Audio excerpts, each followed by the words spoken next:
Penn State football just landed a 2025 commit that they weren't supposed to get.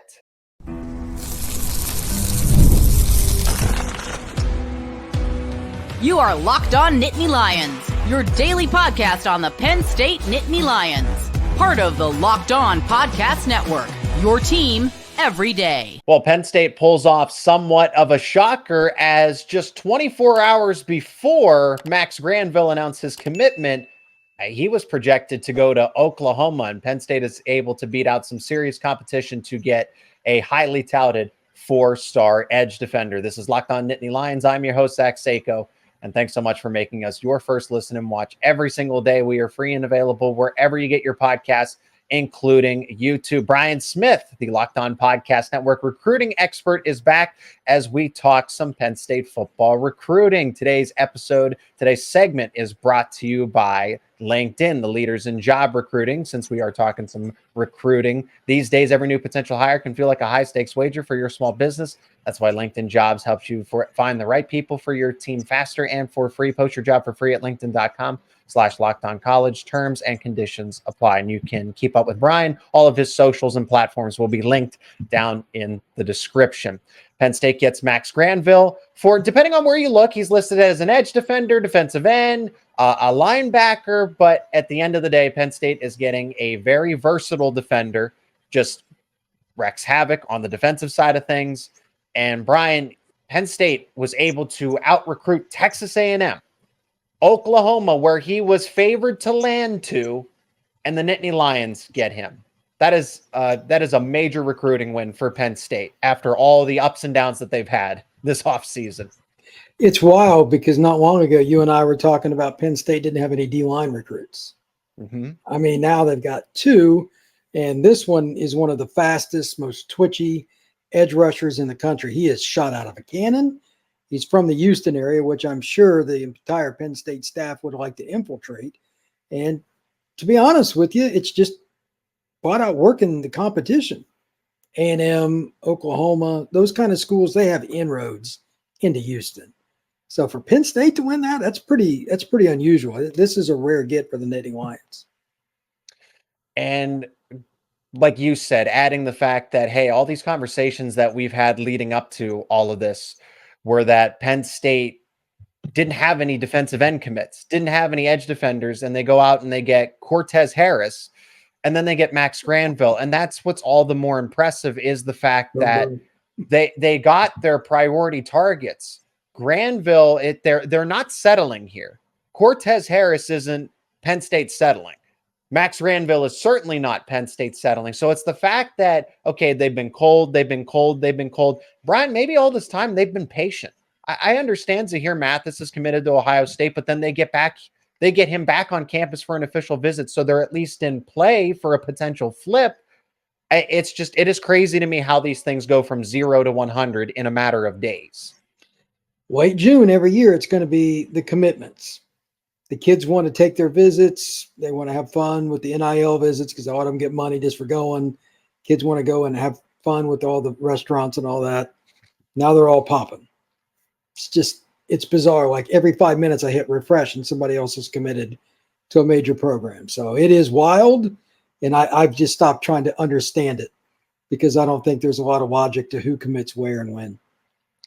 And Penn State continues to move up the team rankings. They're top 10 according to Rivals, 24/7. On3 has them inside the top 15 and then top 5 in the Big Ten. So that ranking is going to change, right? Penn State typically adds more recruits earlier in the cycle. You'll see some schools start to jump them a little further as it goes. The truly highly touted recruits, Brian, as you and I have discussed, They let their recruitment take a little longer, allow it to develop a little further, and that's why you see some schools they will do, like Rutgers. Rutgers isn't going to stay inside the top 10. They have 28 commits. I just want to put that into perspective. So yes, I can take a jab at Rutgers where it's fair here, but that's the point I'm trying to make is that Penn State can have some more movement, but you're going to see more schools continue to kind of climb their way back up the rankings just because they're playing the long game for other recruits.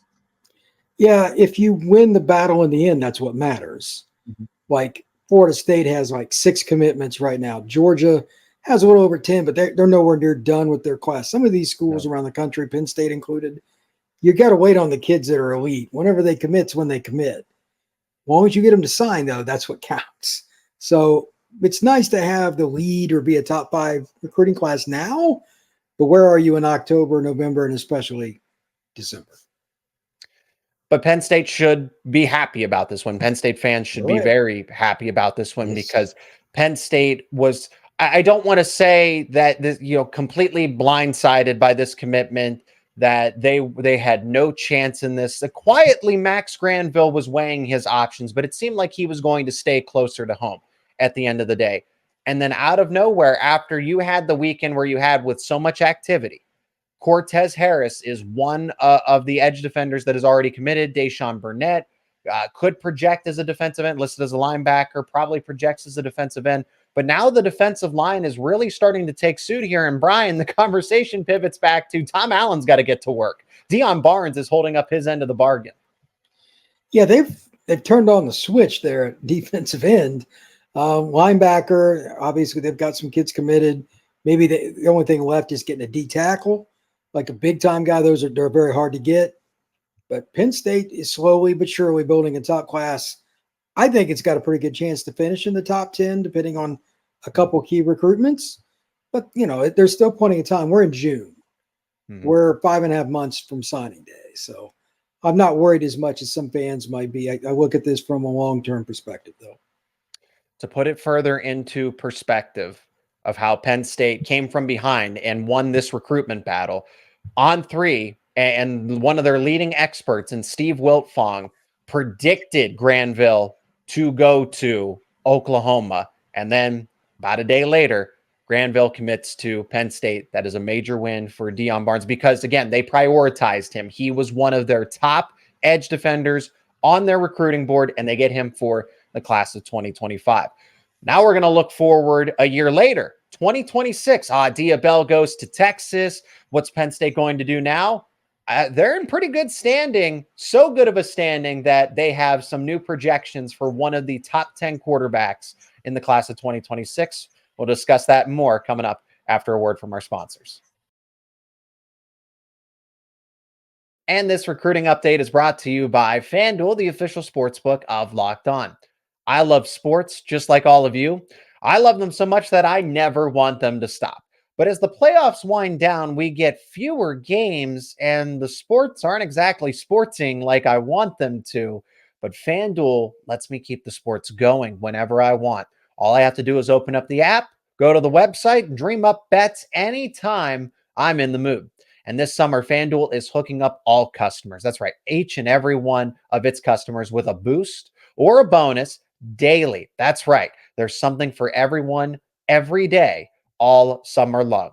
So all you got to do is head over to FanDuel.com/lockedon. That is FanDuel.com/lockedon and start making the most out of your summer. If you look over on FanDuel right now, you can bet on some Major League Baseball. The Pittsburgh Pirates are currently underdogs for Tuesday's slate against the Cincinnati Reds. The total set at 8.5, and it could be a pitching duel between Mitch Keller and Hunter Green, some of the best pitchers between those two teams. If you like those lines, again, all you got to do is go to FanDuel.com/lockedon. That's FanDuel, the official sports betting partner of Major League Baseball. So that player is 4-star quarterback, top 10 consensus in the nation, Troy Huhn out of the state of California. Brian, I think that's where this is appropriate to begin. So you have a defensive end commitment in 2025 from Texas that commits to Penn State. Now you're having a quarterback prospect from the state of California potentially committing to Penn State. I want to preface it there that it still has yet to happen, but now there are future casts coming in from rivals that say that Troy Huhn is going to commit to the Penn State Nittany Lions. So Penn State, even though they don't get Dia Bell, who was definitely one of the top quarterbacks on their list, I got to imagine Hune was their second option and a pretty good backup option, I might add. Hune's a kid I've seen a couple of times at Elite 11 camps. Really, really polished young man for his age. Has size, has arm strength, really coachable, and he's just nice. He's a lot of fun for the media to be around. offers were coming in from all over the place. And the last time I spoke to him before Dia picked Texas, he told me Penn State, Texas, and Michigan were his top 3. So it's pretty consistent. Obviously, Texas is off the board. With Dia committing there, it's Michigan or Penn State. Sounds like Penn State's going to win the battle. Well, and Michigan is off the board too, since they took Brady Hart. They ended up taking Brady Hart. This is amazing how fast everybody's getting quarterbacks. Florida State and Notre Dame also have quarterback commitments already. Florida does. Miami's expected to very soon. It's bizarre. Like, it has just went nuts. You better secure your spot now. So recruiting has changed a lot, even in the last year. The timetable just keeps continuing to progress. And these kids have 2 years of high school left, and they're committing as quarterbacks. Yeah. That's really risky, but welcome to recruiting.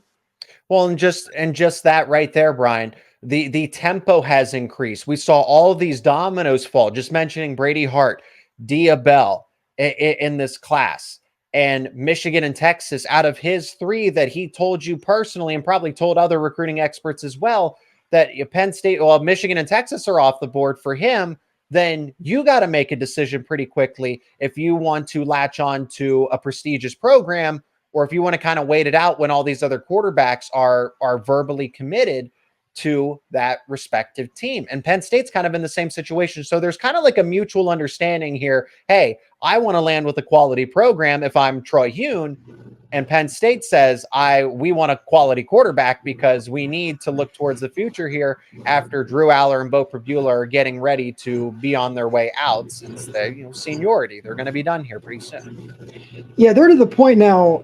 You're going to have Aller, possibly. I mean, it's probably best if he left after this year, because that means things went well. Mm-hmm. But at the same time, would they be ready? Would they take a transfer? All that stuff will take care of itself. But you're looking at a quarterback in Hune that's really good. 25, you should be okay. They'll figure that out. I'm not worried about that. But regardless, if you can start getting national quarterback recruits, that means people are buying into the offense coordinator you just hired. Long term, if you didn't have that, would you really have much of a shot to upseat Michigan and Ohio State? And that's really the objective at Penn State. This is the kind of kid you got to get on a consistent basis so you can avoid the portal long term. I know if Aller turns pro, that upsets the apple cart short term, but again, it is what it is. That's also a possibility that you can help get yourself into the running for other elite kids in 27 and 28. Yeah. You have to be able to get these kids in stat classes. Even Georgia's doing that now. And they're not exactly known for throwing the football until here just recently. So it's the new era. Try to take as many elite kids as you can at the quarterback position. Who transfers is who transfers. That's it.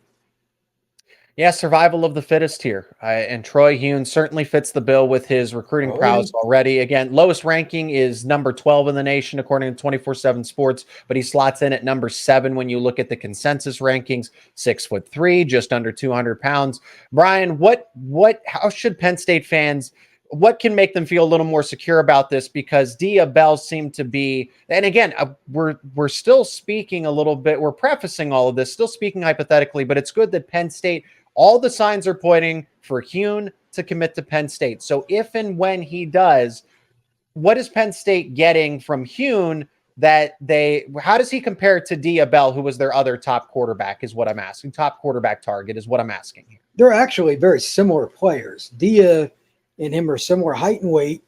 They're both guys that can move and roll the pocket, but they're not going to be RPO guys that take off down the field. They'll pick you up 5 or 7 yards here or there. They're going to win with their cerebral ability to manipulate the pocket and manipulate the coverage. They're accurate. That's bottom line. They're kind of traditional quarterbacks. Really what Paterno had in a lot of senses, guys that can move a little bit, but they were going to beat you throwing the football down the field. That's who they are. He's Brian Smith, the recruiting expert for the Locked On Podcast Network. Again, I encourage you to go check out all of his socials and platforms down in the description. We did not color coordinate for this show, but Brian, thanks so much for the time. And it's crazy how quickly these things move. So I appreciate the time for all these recruiting updates. And we still have a full episode later on in this week to really recap all of it. So thank you. Absolutely. Look forward to it. And as always, thanks so much for checking out this episode of Locked On Nittany Lions. Be a part of the conversation as Penn State gets a prospect that they weren't exactly supposed to land, but they end up getting Max Granville, and they're in a good spot to land a coveted 2026 quarterback. What are your thoughts on that? How is Penn State recruiting doing in your mind? Let us know down in the comments section. And if you enjoyed this episode, please leave a like on it, share it with friends and family. And if you're not already, become an everydayer. Subscribe to Locked On Nittany Lions on YouTube and wherever you get your podcast for the latest conversations around your favorite Penn State sports teams each and every day.